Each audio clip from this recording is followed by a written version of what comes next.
KIA. उपमुख्यमंत्री एकनाथ शिंदेंच्या ठाण्यामध्ये विकास कामांच्या नावाखाली मनोरुग्णालयाच्या आवारातली 724 झाडांवर कुऱ्हाड चालवण्यात येणार आहे।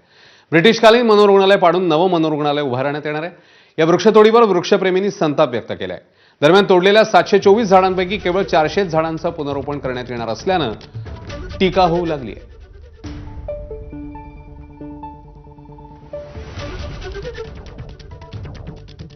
झाडांची कत्तल अजिबात झालेली नाहीये। सध्या 3 जुन्या बिल्डिंग्सचे आपण डेमॉलिश केलं आहे, फक्त बिल्डिंग्स तोडून ती जागा प्लेन केली आहे। आत्तापर्यंत आपल्याकडे एकही वृक्षतोड झालेली नाहीये।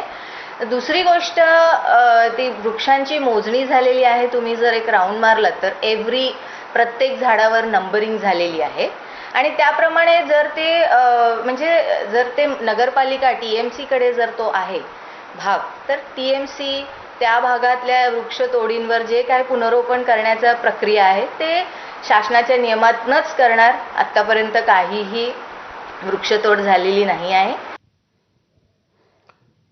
पालघर तालुक्यातल्या दहिसर वनपरिक्षेत्रातली दुर्वेस गावाजवळील